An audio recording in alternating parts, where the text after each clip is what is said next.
৯০-এর ৩ জোটের রূপরেখার মতো জুলাই সনদ যেন ব্যর্থ না হয় সেজন্য ব্যবস্থা গ্রহণ করতে বলেছেন এনসিপির আহ্বায়ক নাহিদ ইসলাম। মঙ্গলবার গাজীপুরে তিনি বলেন, আগামীতে যে সরকারই আসুক অবশ্যই জুলাই সনদ বাস্তবায়ন করতে হবে। রাশেদ আনিসের আরও একটি প্রতিবেদন।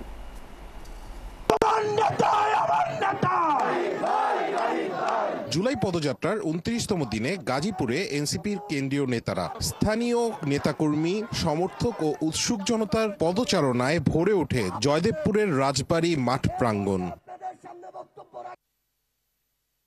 সমাবেশে হাসনাত আব্দুল্লাহ প্রতিরক্ষা ব্যবস্থার সমালোচনা করে বলেন, এনসিপি সরকার গঠনের সুযোগ পেলে এ খাতকে উন্নত করবে।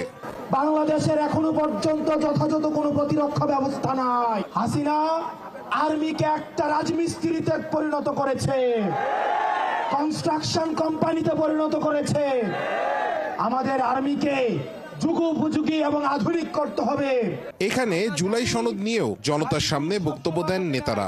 নাহিদ ইসলাম জানান, ৯০-এর গণ অভ্যুত্থান পরবর্তী ছাত্রদের যেভাবে বোকা বানানো হয়েছিল, এবার তেমনটা ঘটতে দেয়া হবে না। ত্রিদলীয় জোটের রূপরেখা তৈরি করা হয়েছিল, এই রূপরেখা কোনো দল মানে নাই। ফলে আমরা এবারও কোনো প্রতারণার সুযোগ দিব না। জুলাই সনদ হতে হবে এবং জুলাই সনদের ভিত্তিতে নির্বাচন হবে এবং এর আইনি ভিত্তি থাকতে হবে। নির্বাচিত যেই সরকার গঠন করুক, এই সংস্কার বাস্তবায়নে সে বাধ্যবাধকতা থাকবে। ৩০ জুলাই নরসিংদী ও সাভারে পদযাত্রা ও পথসভার মধ্য দিয়ে শেষ হবে এনসিপির মাসব্যাপী জুলাই পদযাত্রা কর্মসূচির।